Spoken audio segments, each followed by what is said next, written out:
मुनीश ने ये खबर दी है कि सूत्रों के हवाले से अमोनियम नाइट्रेट, फ्यूल ऑयल और डेटोनेटर्स का इस्तेमाल। अब अमोनियम नाइट्रेट का इस्तेमाल है तो आमतौर पर कोई आपको डिटोनेटर इस्तेमाल करना होता है उसमें विस्फोट के लिए।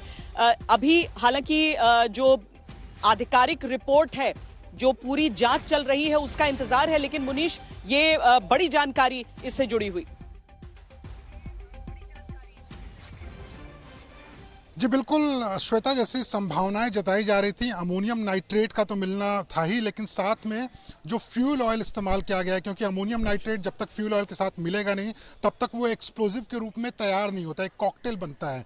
तो वो कम से कम जो शुरुआती जांच है उसमें ये बात साफ हो चुकी है कि एक्सप्लोजिव जो थे उसमें ammonium nitrate, fuel oil plus detonator भी श्वेता यहाँ पे बहुत ज़्यादा इंपॉर्टेंट हो जाता है। डेटोनेटर किस रूप में था उसको निकाल पाना थोड़ा सा मुश्किल है, क्योंकि जिस तरीके से ब्लास्ट हुआ था उसके बाद में जो टुकड़े मिले थे उन टुकड़ों को जोड़ना पड़ेगा। उसके बाद पता चला है कि डेटोनेटर किस रूप में, क्या वो घड़ी के रूप में इस्तेमाल किया गया था या किसी रिमोट के रूप में बनाया गया था या कोई छोटा सा बटन बनाया गया था। इन सारी कड़ियों को जोड़ने के लिए जो फोरेंसिक की टीम है वो लगातार जांच करे, लेकिन अपने आप में एक बड़ा डायरेक्शन है कहीं ना कहीं जांच के लिए। और अमोनियम नाइट्रेट श्वेता देखिए, इसके पहले भी अमोनियम नाइट्रेट का इस्तेमाल हिंदुस्तान में कई ब्लास्ट में किया गया है। जैसा हम पहले चर्चा कर रहे थे श्वेता कि अगर किसी बंद जगह में ये ब्लास्ट किया जाए तो कितना भयावह हो सकता है। आप याद करिए जब पुणे में जर्मन बेकरी ब्लास्ट हुआ था, जर्मन बेकरी ब्लास्ट में भी अमोनियम नाइट्रेट का इस्तेमाल हुआ था, उसमें कई लोगों की जान चली गई थी। उसके अलावा जो कोयम्बटूर ब्लास्ट हुआ था वहां पर अमोनियम नाइट्रेट का इस्तेमाल हुआ था। 13/7 के मुंबई के जो सीरियल धमाके हुए थे उसमें भी अमोनियम नाइट्रेट का इस्तेमाल हुआ था। और आपको याद होगा जब वो ट्रेन में ब्लास्ट हुए थे किस तरह से जो लोकल ट्रेन होती है उनके परखच्चे उड़ गए थे। तो अपने आप में एक बहुत ही बड़ा जो कह सकते हैं कि ब्लास्ट हो सकता था, लेकिन चूंकि एक गाड़ी के अंदर हुआ तो वो ब्लास्ट हो नहीं पाया। सूत्र ये बता रहे हैं कि अब जो फाइनल रिपोर्ट है उसको बनाया जाएगा और उसमें ये कड़ियां जोड़ी जाएंगी कि फ्यूल ऑयल कौन सा इस्तेमाल किया गया, डेटोनेटर कौन सा इस्तेमाल किया गया। लेकिन कहीं ना कहीं डेटोनेटर अपने आप में क्योंकि आमतौर पर जो एक्सीडेंटल भी धमाके अमोनियम नाइट्रेट से जुड़े हुए जो रहते हैं उसमें डीजल की मौजूदगी के बाद भी कहा जाता है कि बहुत एहतियात, क्योंकि एक अमोनियम नाइट्रेट का इस्तेमाल फर्टिलाइजर्स के लिए, खेती के लिए होता है, लेकिन फ्यूल ऑयल और डिटोनेटर का होना यह बहुत बड़ा इसमें अहम पहलू है। इसको ध्यान में रखना होगा, न केवल अमोनियम नाइट्रेट, फ्यूल ऑयल, बल्कि वो डिटोनेटर जिसके बारे में मुनीश भी बता रहे हैं कि अभी ये पता लगाने की जरूरत है कि वो किस तरह का था। और उसके लिए आपको ब्लास्ट की साइट से हर एक चीज को इकट्ठा करके और आगे फिर जांच इसमें करनी होगी। फरीदाबाद में भी ताबड़तोड़ छापे मारे जा रहे हैं। हमारे संवाददाता की ये रिपोर्ट देखिए।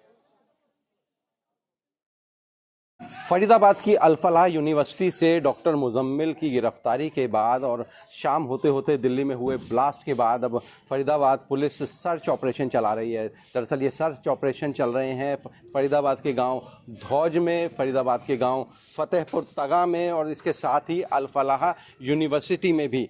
ये तीनों जगह सर्च ऑपरेशन चलाए जा रहे हैं। मैं आपको दिखा दूँ, आप यहाँ पुलिस लगातार एक एक घरों की छानबीन कर रही है, लोगों के घरों में जा रही है, उनसे बाकायदा सवालात किए जा रहे हैं। सबसे बड़ा जो ज़ोर है वो जो अल-फलाह यूनिवर्सिटी में जो छात्र हैं उनको लेकर है, उनको लेकर पूछताछ की जा रही है कि कितने जो छात्र हैं कब से यहाँ रह रहे हैं, क्या उनकी आईडीज़ हैं। आप देख सकते हैं जो बाकायदा गाड़ियाँ यहाँ हैं लोगों के घरों में पार्क हैं, उन सब की भी जाँच की जा रही है। पुलिस लगातार एक एक घर में छानबीन कर रही है, सर्च ऑपरेशन चला रही है। और आपको बता दें कि इस सर्च ऑपरेशन में फरीदाबाद पुलिस के 1000 से ज़्यादा जवानों को शामिल किया गया है। थानों की पुलिस है, तमाम थानों की पुलिस है, इसके अलावा क्राइम ब्रांच हैं और इसके अलावा रिज़र्व पुलिस को भी इसमें शामिल किया गया है। आप देख सकते हैं जो पूरा इलाका है वो छावनी बना हुआ है। फरीदाबाद पुलिस की सैकड़ों गाड़ियां मौजूद हैं, लगातार जो पुलिसकर्मी हैं वो घर घर जाकर, आप देख सकते हैं इस गाड़ी को भी किस तरह से थॉरोली चेक किया जा रहा है। बाकायदा इसका जो वूफर है उसको हटा के या जो सीएनजी किट लगी है उसको देखा जा रहा है, गाड़ी को पूरी तरह से खंगाला जा रहा है। और ये एक जो तस्वीर है ये सिर्फ यहीं की नहीं है, पूरे गाँव की यही तस्वीर है। हर एक जो भी जिस पर भी शक है या जो भी एहतियातन चीज़ें हैं वो खंगाली जा रही हैं। लगातार पुलिस जो है वो सर्च ऑपरेशन चला रही है और यहाँ हमारे साथ पुलिस के एक अधिकारी भी हैं, उनसे भी बात कर लेते हैं। एसएचओ साहब, अगर थोड़ा सा बता पाएंगे कि किस लिए सर्च ऑपरेशन किया जा रहा है? ये जो कल घटना हुई है उसके बारे में जो है ना चेकिंग कर रहे हैं यहाँ पर। तो पूरा गांव को सर्च हाँ, किया जा रहा है? पूरा गांव को सर्च कर रहे हैं, अलग अलग टीमें लगी हुई हैं, सेक्टर में बांटा हुआ है गांव, और पूरे गांव को सर्च कर रहे हैं। जैसा कि अधिकारी बता रहे थे कि जो पूरे गांव हैं, चाहे धौज हो या फतेहपुर तगा हो, इन गांवों को सेक्टर्स में बांटा गया है। अलग अलग टीमें इस सर्च ऑपरेशन में जुटी हुई हैं। अब देखना होगा कि पुलिस यहां से क्या कुछ नया कुछ बरामद कर पाती है, क्योंकि कल ही यहां से एक जो मस्जिद है उसके इमाम की भी गिरफ्तारी हुई है। इसके अलावा जो संदिग्ध करीब 2900 किलो विस्फोटक था वो फरीदाबाद से बरामद किया गया। इसके बाद कल शाम को दिल्ली में ब्लास्ट हुआ, और जो दिल्ली ब्लास्ट में जो कार इस्तेमाल की गई वो भी फरीदाबाद के ही एक कार डीलर जो कि सेकंड हैंड कार में डील करते हैं उसके यहाँ से बेची गई थी। सचिन गौड़, फरीदाबाद, आज तक।